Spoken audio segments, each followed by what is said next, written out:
Nobody in the Galactic Cooperative could explain why the hollow engine refused to wake up. It had been sitting in the dark for 4,000 years, wrapped around a dead star like a frozen fist, and every species with a starship had taken their turn trying to make it work. The Rilvathi tried first. They were patient insectoid scholars who believed that all things responded to the right vibration. They spent 200 years singing to the engine in harmonic frequencies that could shatter mountains. The engine did not even flicker. The Orni came next. They were a warrior species built like walking tanks, and they believed that raw power solved everything. They pumped enough plasma into the engine's core to fuel 100 suns. Nothing happened. The plasma just sat there and cooled. The Gothic tried logic. They were thin, gray-skinned beings who thought in pure mathematics. They connected their most advanced quantum processors to the engine's crystalline data network and ran simulations for 60 years straight. The engine ignored them completely. After centuries of failure, most species simply gave up. The hollow engine became a monument to something nobody could understand. The ancient shapers who built it were long dead, and whatever secret they had used to make it work had died with them. All anyone knew for certain was what the inscriptions on its outer shell promised. This machine could move stars. Dorvan had spent his entire adult life studying those inscriptions. He was a Rilvathi historian, tall and thin with 4 arms and compound eyes that reflected light like polished copper.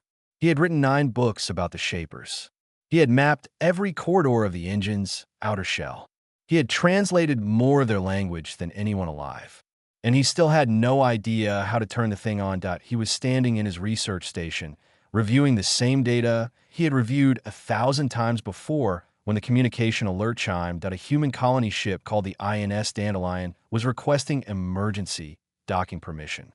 Their coolant system was failing, and they needed to park somewhere safe while they made repairs. The nearest safe orbit happened to be the hollow engine. Dorvan granted permission because he had no legal reason to refuse, but he was not happy about it. Humans were relatively new to the galaxy. They had only been traveling between stars for about 200 years, which made them practically infants by galactic standards. They were loud. They were emotional.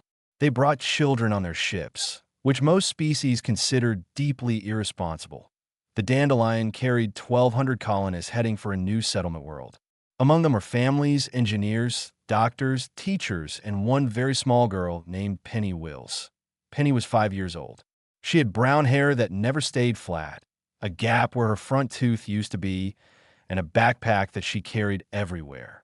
Inside the backpack were her most important things: a stuffed rabbit named Hops, a small red ball, a plastic dinosaur, a set of colorful building blocks, and a wind-up music box that her grandmother had given her before the Dandelion left Earth.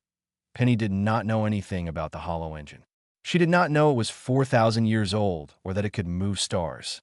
She did not know that the greatest minds in the galaxy had failed to activate it. She only knew that the ship had stopped moving, that her father was busy with something, and that she was bored. Rick Wills, her father, worked in cargo logistics. He was a quiet man with big hands and tired eyes who had signed up for the colony mission because he wanted Penny to grow up somewhere with trees and open sky. When the coolant alarm went off, he reported to his station like everyone else and left Penny in the care of the ship's child-minding program. Penny lasted about 20 minutes before she wandered off. She found a maintenance hatch on the lower deck that had been left slightly open during the docking process. It led to a narrow corridor that connected the Dandelion's hull to the engine's outer shell. The corridor was cold and dark, but Penny had never been afraid of the dark. She had Hops with her, and Hops was very brave. She walked for a long time. The corridor gave way to wider passages made of a smooth, pale material that felt warm under her shoes. Strange carvings covered the walls, geometric shapes that seemed to shift when she was not looking directly at them. Faint light pulsed deep inside the walls, so dim it was almost invisible. Penny thought it looked like a castle. A very old, very quiet castle that had been waiting for someone to visit. She found a large room at the end of one passage. The ceiling was so high she could not see the top. The floor was smooth and clean. In the center of the room stood a raised platform about the size of a kitchen table, covered in the same strange carvings. Penny climbed up onto the platform. She sat down. She opened her backpack and pulled out Hops. She set the stuffed rabbit down on the platform and patted his head. "This is our castle now," she told him. Then she pulled out her building blocks and started to build. Somewhere deep inside the hollow engine, after 4,000 years of silence, something stirred. The red ball bounced twice before it found the groove. Penny had not been aiming for anything. She was just rolling her ball across the floor of the chamber because the floor was smooth and flat and perfect for rolling. The ball traveled in a lazy curve, slowed down near the far wall, and then dropped neatly into a thin channel carved into the stone that a light came on above her head. Just one. A small, warm glow that appeared in the ceiling like a shy star peeking through clouds. Penny looked up and smiled. She rolled the ball again. It found a different groove this time, and two more lights appeared. They were soft and golden, and they made the carvings on the walls easier to see. She laughed and clapped her hands. Then she went and got the ball back and rolled it again.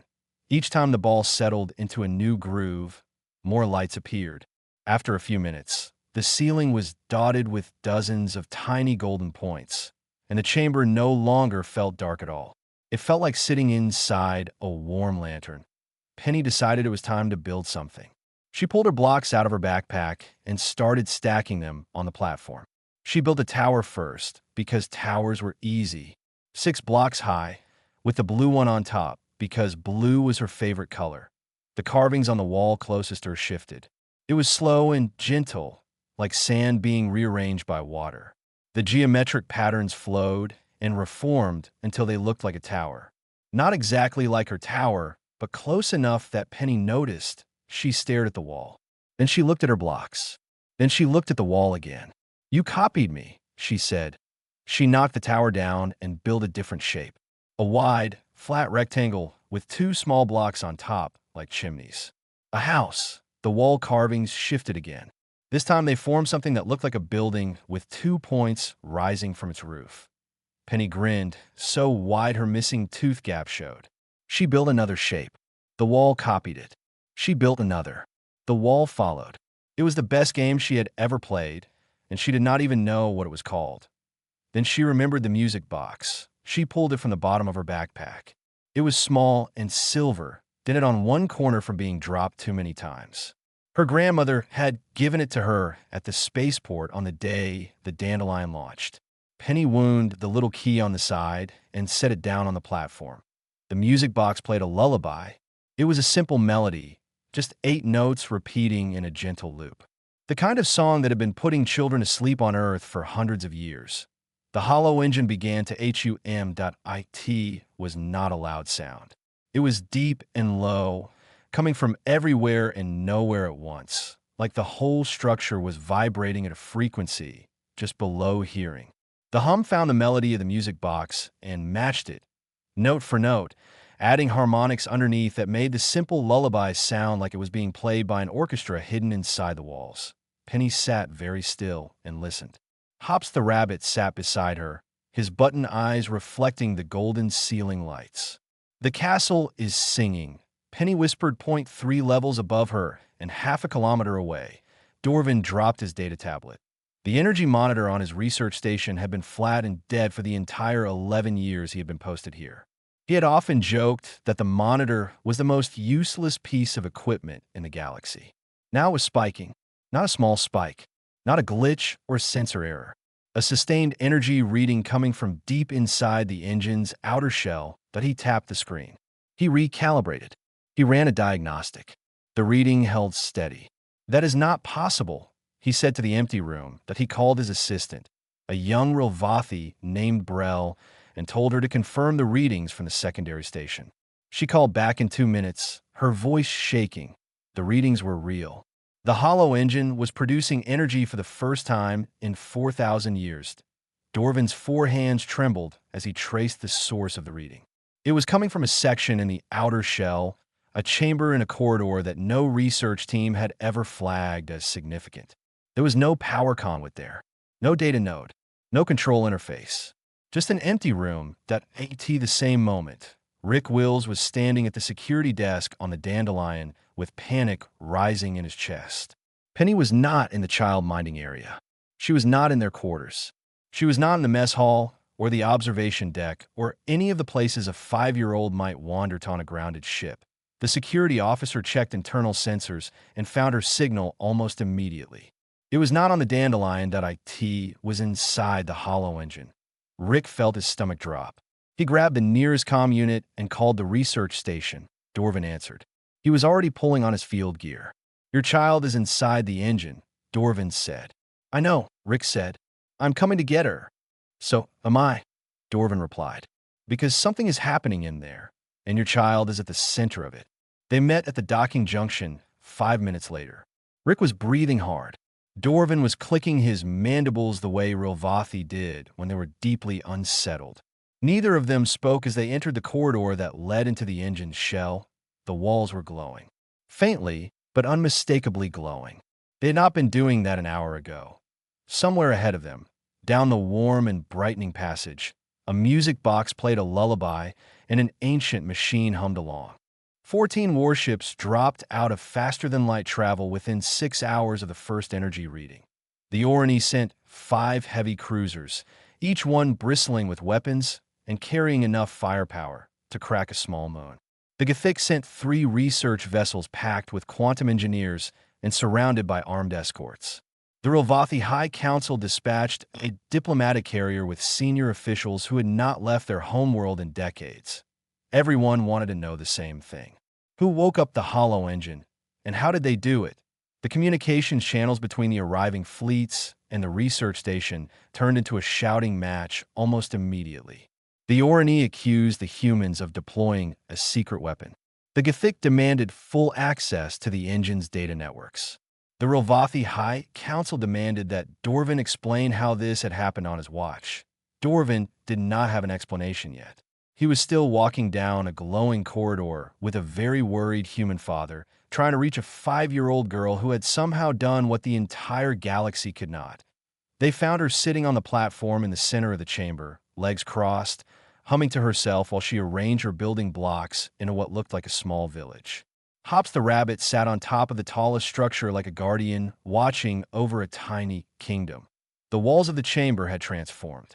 The carvings that had been simple geometric shapes were now flowing, living patterns that shifted in response to every move Penny made. When she placed a block, the nearest wall pattern changed to match. When she hummed, the chamber hummed back. The golden lights on the ceiling had multiplied into hundreds, maybe thousands, creating a warm glow that made the ancient stone look almost alive. Rick ran to his daughter and scooped her up. She looked surprised, but not upset. Daddy, look, she said, pointing at the walls. The castle copies everything I do. Dorvin stood frozen in the doorway. His compound eyes were wide, reflecting the golden light in 1,000 tiny mirrors. His instruments were going wild. The energy readings were not just real, they were increasing. The longer the child's object stayed in contact with the platform, the more power the engine produced.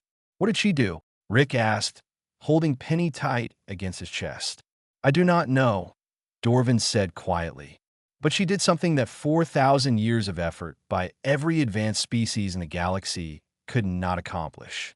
He approached the platform carefully. The building blocks sat in their small arrangement. The red ball rested in one of the floor grooves. The music box had wound down but still sat on the platform beside the stuffed rabbit. Dorvin reached out with one of his 4 hands and touched one of the building blocks. Nothing happened. The wall carvings did not shift. The lights did not change. He picked up the red ball and rolled it across the floor. It rolled and stopped. No grooves lit up. No response at all. He looked at Penny. Would you roll the ball, please? Rick hesitated, but Penny squirmed out of his arms and picked up the ball. She rolled it across the floor with a flick of her small wrist. It found a groove immediately. 3 new lights appeared on the ceiling. The hum returned. Dorvin sat down heavily on the floor. In that moment, he understood something that he could not yet explain, but he felt it in his bones. The engine was not responding to the objects. It was responding to the child. Over the next several hours, the situation outside the engine became increasingly tense. The Orani fleet commander, a massive armored officer named Grull, demanded that the humans be removed from the engine immediately and the area sealed. The Gothic lead scientist insisted on deploying sensor drones into every corridor. The Rilvathi diplomats wanted to form a committee. The humans, represented by the Dandelion's captain, a calm woman named F.I. Lund, simply asked what was going on and why everyone was yelling. Dorvin returned to the research station and addressed all parties via communication link. He told them what he had seen. A human child had entered the engine with a backpack full of toys. She played. The engine responded. When Dorvin himself tried to interact with the same objects in the same way, nothing happened. The engine only responded to the child. The silence that followed lasted a full 30 seconds, which was an eternity in a room full of alien diplomats and military officers. Then everyone started talking at once. Grull called it a security threat. The Gothic called it a scientific anomaly. The Rilvathi diplomats called it unprecedented and demanded more study. Captain Lund asked if someone could please explain to her why a 5-year-old playing with blocks was a galactic emergency. Dorvin tried to explain. The Hollow Engine was the most powerful device ever discovered. If it could truly be activated, it had the potential to reshape the galaxy. Whoever controlled it would hold power beyond imagination. For 4,000 years, that power had been locked away behind a door that nobody could open, and now a small girl with a stuffed rabbit had found the key. She is not a weapon, Rick said firmly when he was finally allowed to speak. She is a child. She was playing. That, Dorvin said slowly, may be exactly the point. He looked at the energy readings still climbing on his screen. The engine was not fully awake yet, but it was stirring. Something ancient and vast was paying attention for the first time in millennia. And it was paying attention to a girl named Penny and a rabbit named Hops. The answer had been carved into the walls the entire time. Nobody had known how to read it until now. When the Hollow Engine began producing energy, something changed inside its data network. Crystalline storage nodes that had been locked and silent for 4,000 years started unlocking themselves, one by one, like doors opening down a long hallway. Information poured out, not in the mathematical language the Gothic had expected, and not in the harmonic patterns the Rilvathi had predicted. It came in images, feelings, memories. Dorvin spent 3 straight days translating the flood of new data with his research team. What they found turned everything the galaxy believed about the Shapers completely upside down. The Shapers had not been a military civilization. They had not been scientists in the way the modern galaxy understood the word. They had been builders, artists, dreamers, and caretakers.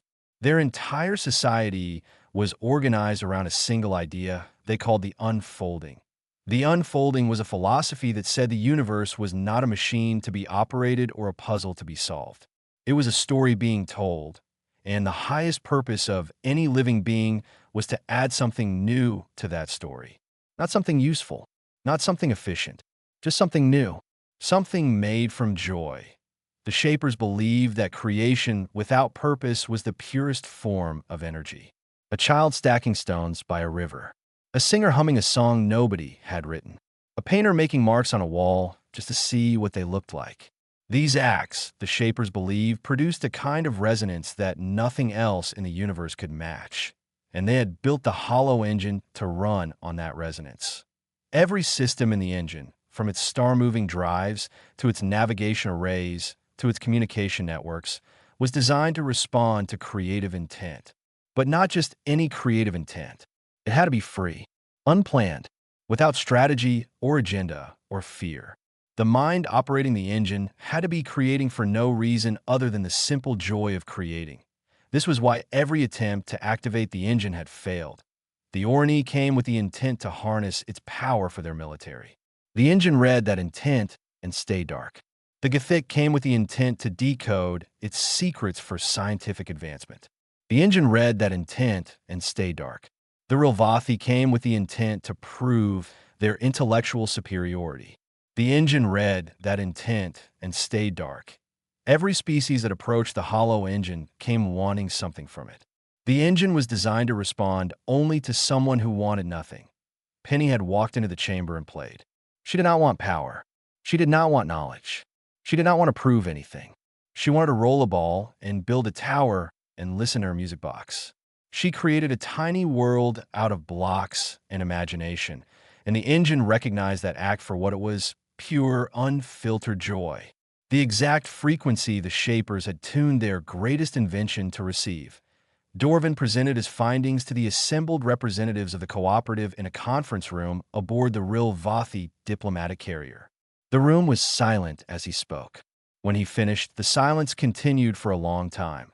The Gothic lead scientist, a thin being named Solth, was the first to respond. "We have no word for this," she said. "Purposely skrizishern." In our language, an act without purpose is an error, a waste of processing power. The Orani commander Grull shifted in his massive chair. "Among my people, children are trained from birth. Every action has a function. Play without rules is considered dangerous."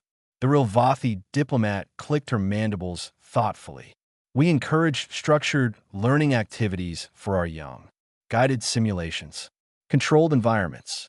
We do not allow them to simply make things without direction." Captain Lund, the human representative, looked around the room. "You are telling me that none of your species let your children play?" The silence answered her question. "Humans do," she said. "We give our children toys and let them figure out what to do with them. We let them draw pictures that do not look like anything. We let them make up songs that do not make sense. We let them build things and knock them down and build them again." She paused. "We do not always understand why we do this. It just feels important, like something would be lost if we stopped." Dorvin nodded slowly. The Shapers understood why. They built an engine that moves stars, and they locked it behind a door that can only be opened by a mind that creates for no reason at all. A mind free of ambition, fear, strategy, and purpose. He looked at the faces around the room. Military officers, scientists, diplomats. Every one of them trained from youth to think, plan, calculate, and achieve. "They locked it behind a door that none of us can open," he said, "because we have all forgotten how to play." The room stayed quiet for a long time after that. Rick heard about the meeting later that evening. He was sitting in the Dandelion's mess hall, watching Penny eat pasta with her fingers while Hops sat propped against a cup. "So the most powerful machine in the galaxy runs on fun," he said slowly. Captain Lund sat down across from him. "That seems to be the situation, yes." Rick looked at his daughter. She had tomato sauce on her nose and was telling Hops a story about a frog who lived on the moon. "She is 5, Rick said. "I know," Lund replied. "She just wants to play." "I know that too." Rick rubbed his face with both hands. "The galaxy is not ready for this." Lund watched Penny carefully place a piece of pasta on Hops's lap as a gift. "Maybe that is exactly the problem," she said. She brought crayons on the second day. After 2 days of arguments, debates, and emergency sessions, the Galactic Cooperative reached a fragile agreement. Penny would be allowed to return to the chamber under controlled conditions. Scientists from all 3 major species would observe from a safe distance. Rick would stay with her at all times, and nobody, under any circumstances, would interfere with whatever she did. Penny did not know about the agreement. She only knew that Daddy said she could go back to the castle, and she was excited because she had new things to show it.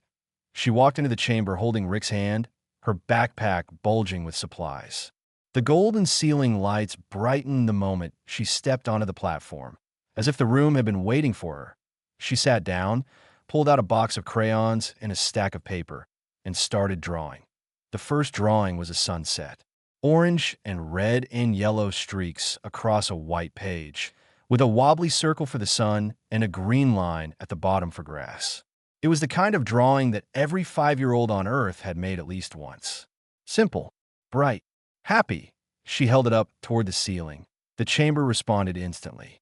The carvings on the walls flowed like liquid metal, reshaping themselves into a landscape. Rolling hills appeared. A horizon line stretched across the entire room, and above it, a sky filled with colors that no crayon could capture, oranges that shifted into golds, reds that deepened into purples, light that seemed to pulse with warmth. But it was not a copy of her drawing. It was something else, something older. Dorvin, watching from the observation point near the doorway, felt his legs go weak. His instruments were recording everything, and the data was unmistakable. The engine was projecting an image from its own memory banks. The landscape on the walls was real. Or rather, it had been real. For 1,000 years, AGO.IT was the Shaper's homeworld, but Penny's simple crayon sunset had unlocked an image of the actual sky the Shapers had lived under. A sky that no living being had ever seen. She drew another picture. This one was a house with a triangle roof and a smiling stick figure standing in front of it. The walls responded again. Buildings appeared in the projected landscape. Not human buildings. Shaper buildings. Tall, graceful structures with curved walls and open rooftops designed to let the sky in. And in front of them, figures. Tall, slender beings with long arms and wide, gentle faces, the Shapers. Alive in memory. Standing in their own world, preserved inside the machine they had built. Penny looked at the figures on the wall and waved at them. The lights in the chamber pulsed. Over the next 3 days, Penny brought something new each time she visited. Paper airplanes. She folded them from scrap paper and threw them across the chamber. The engine tracked their flight paths and projected them as streaks of light across the ceiling, turning the room into a sky full of glowing trails that a song. She made it up on the spot about a frog named Bub who lived on the moon and ate cheese for breakfast. The engine harmonized with every note, adding layers of sound that made her silly song echo through the corridors like something ancient and sacred, a finger painting. She pressed her hands into wet paint and slapped them onto paper, leaving messy handprints in blue and green. The walls projected oceans. Vast, shimmering Shaper oceans with waves that moved and currents that swirled, brought to life by the creative impulse of a child's painted palms. Each interaction activated deeper systems. Navigation arrays came online. Power conduits that had been cold since before most current civilizations existed began to hum with energy. Entire sections of the engine that had never shown a single sign of life lit up like cities seen from orbit on the 4th day. Penny brought Hops into the chamber, set him on the platform, and told him a bedtime story. It was about a rabbit who traveled to every star in the sky to bring them blankets so they would not be cold at night. The engine projected stars, not images of stars, real stellar maps, accurate, current positions of every star within 10,000 light years, displayed on the chamber walls in perfect detail. Navigation data that the Gothic would have given anything to access. Unlocked by a bedtime story about a rabbit with blankets. Dorvin watched all of this from his observation point with tears running down his face, which was something Rovathi were not supposed to do. He did not care that on the 5th day, the engine did something nobody expected. Penny was sitting on the platform, drawing a picture of her family. Stick figures of herself, her daddy, and Hops. She was humming her frog song. The walls were glowing. The floor was warm. The entire chamber felt alive. Then the air changed. A feeling swept through the room. Not a sound, not a light, a feeling. It passed through every person and every instrument and every wall. It washed over Dorvin like a warm wave. It reached the observation teams in the corridor. It spread through the research station. It touched the fleets orbiting outside. Every living being within range felt it at the same moment. Warmth, safety, welcome, not words, not data. An emotion so clear and so pure that it cut through every language barrier, every cultural difference, every wall that any species had ever built around their hearts. The Orani Commander Grull, sitting on the bridge of his warship, set down his weapon and did not know why. Dorvin's assistant Brel grabbed his arm and whispered, "What was that?" Dorvin could not speak for a moment. When he finally found his voice, it was barely above a whisper. That, he said, was hello. The engine's message, when his team finally translated the data signature embedded in the emotional wave, was 6 words long. You remembered how to begin. 3 months later, the first star moved. Nobody saw it happen with their eyes. Stars are too far away and too large for movement to be visible in real time. But the instruments saw it. Every telescope, sensor array, and navigation beacon within range detected the same thing at the same moment. A star called Riven. 4, a medium-sized yellow sun with no planets and no strategic value, shifted position by 0.003 degrees, that IT was the smallest possible movement. A nudge, a tap on the shoulder of the universe. And it proved that the hollow engine worked. The Galactic Cooperative held an emergency summit that lasted 9 days. By the end of it, 3 things had been decided. First, the hollow engine was the single most important discovery in the history of spacefaring civilization. Second, it could not be controlled by any government, military, or scientific body because it refused to respond to any of them. Third, and this was the part that made everyone uncomfortable, the engine only worked when a human child was playing inside it. They tested this thoroughly. Orny children were brought to the chamber. They stood at attention and waited for instructions, because that was how Orny children were raised. The engine stayed dark. Gothic children were brought next. They examined the chamber with careful, analytical eyes and tried to map its geometry. The engine stayed dark. Rilvathi young were given access. They explored the space efficiently, cataloging its features and reporting their observations. The engine stayed dark. Then a group of 7 human children from the Dandelion were brought in. They were given no instructions except to have fun. Within 10 minutes, they were running, laughing, drawing on the walls with chalk, making up games, and arguing about whether the chamber was a spaceship or a dragon cave.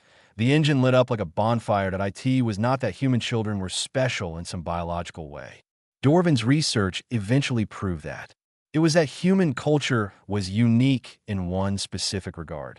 Humans were the only species in the known galaxy that gave their children unstructured time to create, imagine, and play without purpose or supervision. Every other civilization trained its young from birth. Every skill was taught. Every activity was guided. Every moment was optimized. Humans let their children waste time. And that waste, that beautiful, pointless, joyful waste, was exactly what the Shapers had designed their greatest invention to receive. Penny became the first navigator. It was an official title given to her by the cooperative, though she did not understand what it meant and did not care. To her, it meant she got to visit the castle every day and bring her toys. Rick stayed at her side always. He had been offered a position on the research station with full pay and housing, which was good because the Dandelion had long since repaired its coolant system and continued on to its colony world without them. Rick had chosen to stay. Penny was happy here, and that was the only thing that mattered. Other human children joined the program over the following months.